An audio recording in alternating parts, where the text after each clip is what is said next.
Hi guys. एक नया video लेकर आया हूं मैं आप सभी के लिए पुट्टी वर्क से रिलेटेड। इस वीडियो में मैं आप लोग को बताऊंगा कि अगर आप लोग को अपने घर में पुट्टी का अगर दो कोट करना है तो वो किस तरीके से किया जाता है। एग्जीक्यूशन पार्ट उसका किस तरीके से होता है वो आपको मैं इस वीडियो में बताने वाला हूँ।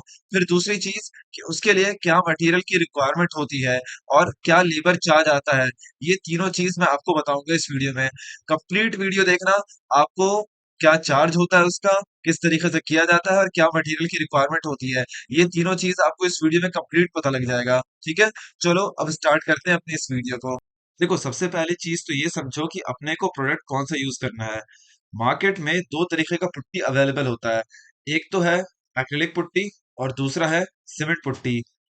देखो, एक्रिलिक पुट्टी ज्यादा कॉस्टली होता है सीमेंट पुट्टी से, और इसकी फिनिश भी बेहतर आती है सीमेंट पुट्टी के कंपैरिजन में।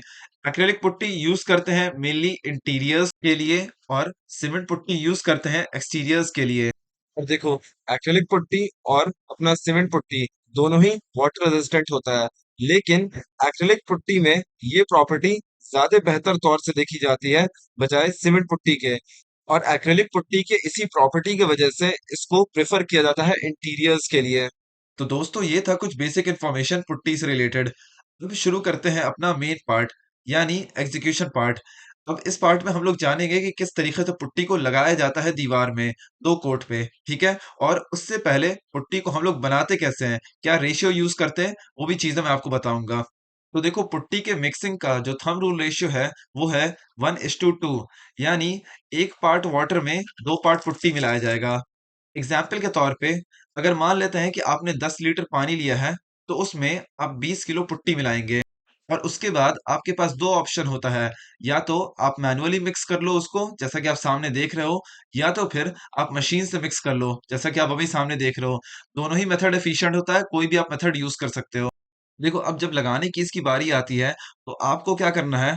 या तो एक हार्ड ब्रूम से, यानी झाड़ू से, आपको जिस सरफेस पे पुट्टी करना है उस सरफेस को साफ कर लो। या तो फिर पुट्टी का जो ब्लेड होता है उसी से आप साफ कर लो, जैसे कि सामने देख रहे हो आप इसको करते हुए। तो जहां पे भी एप्लीकेशन है आपके पुट्टी का, वहां पे आप पहले एरिया को साफ कर लो। उससे क्या होगा, जितना भी लूज पार्टिकल होगा प्लास्टर का, वो निकल के बाहर चला आएगा। ठीक है, फिर उसके बाद जैसा कि आप सामने देख रहे हो कि पुट्टी ब्लेड पे पुट्टी लेकर, उसके बाद आपको प्लास्टर्ड सरफेस पे अपना पुट्टी लगा देना है। ये पुट्टी का जो थिकनेस होता है मैक्स टू मैक्स 1 होना चाहिए, उससे ज्यादा मोटा नहीं होना चाहिए। ठीक है, और देखो, अगर आपने अपने पुट्टी की मोटाई अगर 1 से ज्यादा रखा, तो क्या होगा कि उस जगह पे पुट्टी में क्रैक आना शुरू हो जाएगा। ठीक है, और फिर बाद में उसका पपड़ी बन के उखड़ना भी शुरू हो जाएगा। सो इसीलिए 1 या फिर उससे कम रखने की कोशिश करना। ओके, और दोस्तों, जब आप पुट्टी लगा रहे होगे ना, तो उस टाइम एक बात का जरूर ध्यान रखना कि पुट्टी इतना पतला भी नहीं हो जाए आपका कि आपका प्लास्टर्ड सरफेस क्या नीचे दिखने लग जाए। ठीक है, वो पीछे की तरफ आपका प्लास्टर्ड सरफेस नहीं दिखना चाहिए। इतना मोटा रखना कि वो 1 से ज्यादा भी नहीं हो, ज्यादा मोटा भी नहीं हो जाए, और इतना पतला भी नहीं रहे कि आपका प्लास्टर सरफेस दिखने लगे। बात करते हैं सेकंड कोट के बारे में। देखो, जब आप अपना पहला कोट कर दोगे, तो उसको सूखने में गर्मी के मौसम में 20 मिनट से ज्यादा नहीं लगता है। ठीक है, मतलब एनीवेयर 20 मिनट से ज्यादा नहीं लगेगा, और फिर से आप पुट्टी करना वहां पे स्टार्ट कर सकते हो। लेकिन अगर ठंडे का मौसम है, तो ज्यादा से ज्यादा 2 घंटा, 2 घंटे में पुट्टी तुरंत सूख जाएगा। ठीक है, तो उसके सूखने के बाद हम लोग दूसरा कोट पुट्टी का स्टार्ट कर सकते हैं।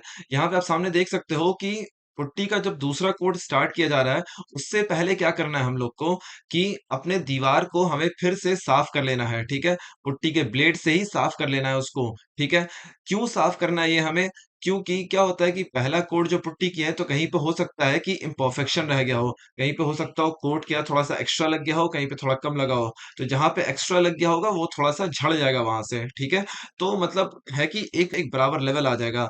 फिर उसके बाद जब आप सेकंड कोट करोगे उस पे, तो वो परफेक्ट फिनिश आएगा उस पे। ठीक है, सो इसीलिए दूसरा कोट करने से पहले जो पिछला वाला कोट था, यानी पहला कोट जो था पुट्टी का, उसको जरूर से साफ कर लेना है। ठीक है दोस्तों, जब आप उस एरिया को साफ कर लोगे तो उसके बाद फिर जैसा आप सामने देख रहे हो कि पुट्टी उठा के लगाया जा रहा है, उसी तरीके से आपको पुट्टी उठाकर लगा देना है ब्लेड से, ठीक है?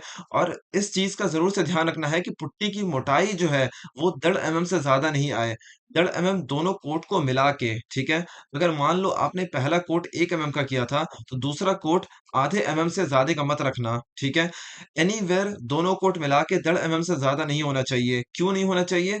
क्योंकि पुट्टी बाद में ना वो उखड़ने लगता है, वो पपड़ी बन के उखड़ने लगता है, पुट्टी में क्रैक आना शुरू हो जाता है, तो इस तरीके का प्रॉब्लम आता है और जिसकी वजह से फिर आपकी दीवार का लुक खराब हो जाता है, ठीक है? सो इसीलिए दोनों कोट मिला के 1.5 एमएम से ज़्यादा थिकनेस नहीं रखना। कि दोस्त जब दूसरा कोट भी आपका फिनिश हो जाए, तो उसके बाद उसको 10 से 12 घंटा सूखने के लिए छोड़ देना।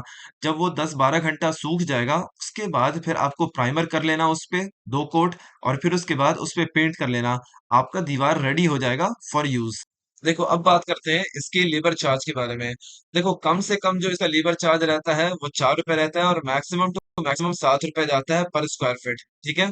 पर स्क्वायर फीट 4 से 7 रुपए लगता है और ये वैरी करता है स्टेट टू स्टेट। किस स्टेट में आप रह रहे हो, कैसा लेबर आपने हायर किया है, कैसा मिस्त्री हायर किया है, उसके हिसाब से चार्ज लगता है। ठीक है दोस्तों? सो दोस्तों ये था complete detail, complete information putty work के बारे में। मैंने इसमें आपको एग्जीक्यूशन पार्ट भी बता दिया, फिर दूसरी चीज़ की लेबर चार्ज क्या आता है, फिर 2 तरीके का जो पुट्टी होता है उसके बारे में भी बता दिया, उसकी प्रॉपर्टीज़ के बारे में बताया आपको और फिर किस तरीके का पुट्टी आपको इंटीरियर में यूज़ करना चाहिए, वो भी मैंने आपको बता दिया।